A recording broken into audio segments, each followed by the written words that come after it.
एक बार की बात है। गांव में रहने वाला एक जवान लड़का इस बात से परेशान था कि उसके मन में हर समय कोई न कोई नकारात्मक विचार चलते रहते हैं। उसके मन की बकबक कभी शांत नहीं होती। वो या तो अपने अतीत के बारे में सोचकर पछताता रहता है कि काश मैंने इस काम को ऐसे कर दिया होता, उस काम को वैसे कर दिया होता, या फिर वह अपने भविष्य के बारे में सोच सोच कर डरा रहता कि कहीं ऐसा हो गया तो क्या होगा, कहीं मैं असफल ना हो जाऊं, कहीं मुझसे कोई गलती ना हो जाए जिसकी वजह से लोग मेरा मजाक उड़ाना शुरू कर दे। और ऐसे ही कई सारे नकारात्मक व असफलता से भरे विचार उसके मन में हर समय चलते रहते। वो हमेशा ही विचारों में खोया रहता और अंदर से डरा हुआ सा रहता। फिर उसे किसी ने बताया कि यहाँ पास के जंगल के नीचे एक बौद्ध भिक्षु रहते हैं, तुम उनके पास जाओ, वह तुम्हारी इस मानसिक समस्या का समाधान अवश्य कर देंगे। वह लड़का उन बौद्ध भिक्षु के पास जाता है और अपनी सारी समस्या उन्हें बताता है। बौद्ध भिक्षु उस लड़के की बात पूरे ध्यान से सुनते हैं और कहते हैं, तो तुम मुझसे क्या जानना चाहते हो? लड़के ने कहा, मुनिवर, मैं अपने मन को खाली करना चाहता हूं। मैं आपसे यह जानना चाहता हूं कि मन को खाली और साफ कैसे करते हैं? भिक्षु ने कहा, मन को खाली और साफ करना कोई 1-2 दिन का काम नहीं है। ये एक बहुत ही लंबी प्रक्रिया है। तो क्या तुम इसके लिए तैयार हो? लड़के ने कहा, हाँ मुनिवर, मैं कितनी भी बड़ी प्रक्रिया से गुजरने के लिए तैयार हूं। बौद्ध भिक्षु ने कहा, मन को खाली और नकारात्मक विचारों से दूर रखने के 6 तरीके हैं। आओ एक एक करके उन्हें समझते हैं। मन को नकारात्मक विचारों से दूर करने का पहला तरीका है, ऐसे लोगों का साथ छोड़ दो जो हमेशा तुम्हें कमजोर, पिछड़ा हुआ, लक्ष्यहीन और गरिमा रहित इंसान महसूस करवाए। अक्सर हमारे आसपास कुछ ऐसे लोग भी होते हैं जो शायद पद और धन में थोड़ा ऊपर होते हैं, लेकिन अपने इसी पद और धन के घमंड में अपने से थोड़े नीचे के स्तर के लोगों को कुछ भी नहीं समझते। वो हमेशा ही अपने से छोटे लोगों को ये महसूस करवाते हैं कि वह कितने छोटे हैं और वो जीवन में कुछ भी बड़ा हासिल करने में सक्षम नहीं है। इसके अलावा कई बार हमारे कुछ मित्र और परिवार के सदस्य भी ऐसे होते हैं जो अक्सर हमें छोटा महसूस करवाते हैं, हमें नीचा दिखाने की कोशिश करते हैं, लोगों के सामने हमारा मजाक बनाते हैं। तो ऐसे लोगों से जितना हो सके दूर रहो, क्योंकि ये ऐसे लोग हैं जो तुम्हारी नजरों में तुम्हारी गरिमा को नष्ट कर तुम्हें लक्ष्यहीन बना देंगे। तुम्हें खुद की काबिलियत पर संदेह होना शुरू हो जाएगा।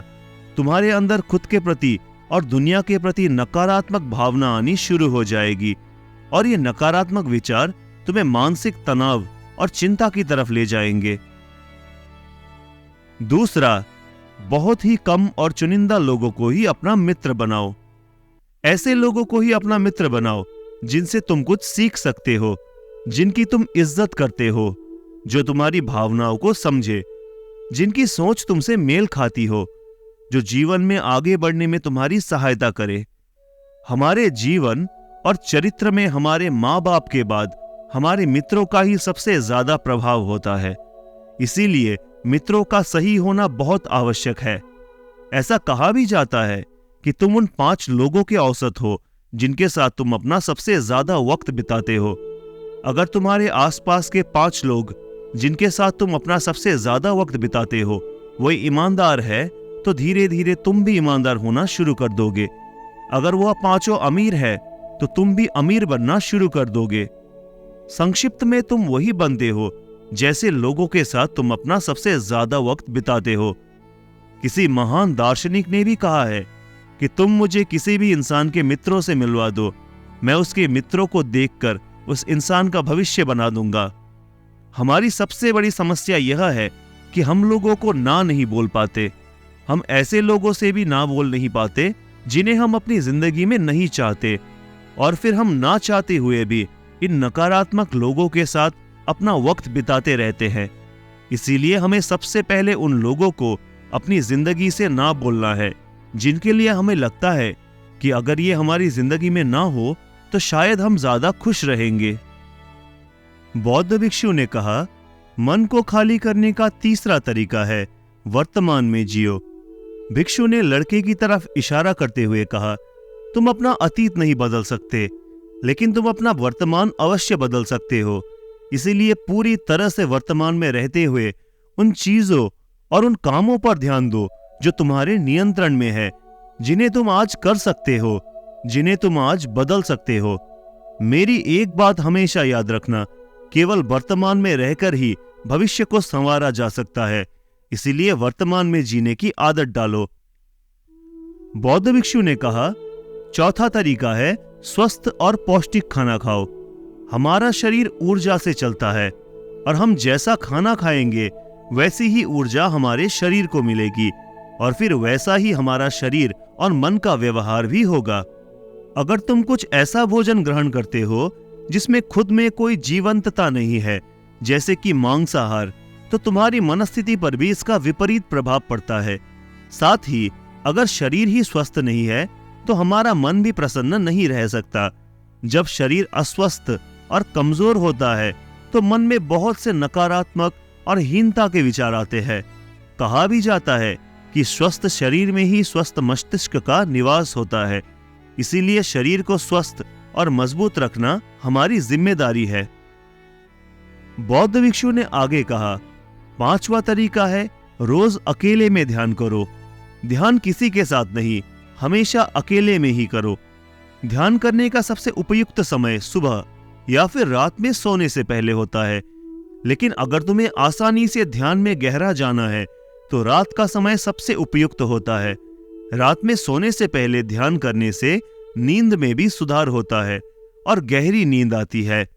ध्यान करने के लिए तुम अपनी सांसों पर ध्यान केंद्रित कर सकते हो या फिर अपने मन में उठने वाले विचारों पर भी ध्यान दिया जा सकता है। मन में उठने वाले विचारों पर ध्यान देने से ध्यान करने वालों को ज्यादा फायदा होता है, क्योंकि इससे आसानी से गहरे ध्यान में उतरा जा सकता है। अगर तुम ध्यान नहीं कर सकते तो रोज कुछ समय खुद के साथ अकेले में बिताओ। खुद के व्यवहार को जानने की कोशिश करो। यह देखने की कोशिश करो कि मन में किस तरह के विचार उठ रहे हैं। जब तुम लंबे समय तक ध्यान करते हो या अकेले में वक्त बिताते हो तो तुम धीरे धीरे खुद को जानना शुरू कर देते हो। तुम्हारे अंदर एक ठहराव आ जाता है, तुम्हारा उतावलापन कम हो जाता है, तुम कम बोलते हो, आसपास की चीजों पर ध्यान ज्यादा देते हो, ज्यादा शांत और स्थिर रहते हो, जिससे तुम्हारा आकर्षण सहज ही बढ़ जाता है। तुम सैकड़ों की भीड़ में भी अलग दिखते हो और सबसे बड़ी बात, ध्यान करने से तुम्हारे मन में विचारों की तीव्रता कम हो जाती है, जिससे तुम्हारे मन में नकारात्मक विचार कम आते हैं। बौद्ध भिक्षु ने कहा, छठा और आखिरी तरीका है नई नई जगहों पर घूमने जाओ। एक बहुत ही पुरानी कहावत है कि एक लंबी यात्रा आपको 100 किताबों से ज्यादा ज्ञान दे देती है। तुमने देखा होगा कि बौद्ध भिक्षु साल के 9 महीने लगातार घूमते ही रहते हैं। उनके घूमने के पीछे का एक कारण यह भी है कि नई नई जगहों पर जाने से मन को नयापन महसूस होता है, जिससे मन हमेशा ही उत्साहित और ऊर्जा से भरा रहता है। कोशिश करो कि प्रकृति की सुंदरता से भरे स्थानों पर घूमने के लिए जाओ। जब घूमने के लिए जाओ तो अपने आसपास की हर चीज पर पूरा ध्यान दो। इससे तुम्हारी चीजों पर ध्यान देने की आदत बढ़ेगी। प्रकृति की सुंदरता और उसकी आवाज में खोने की आदत डालो। वर्तमान में जियो।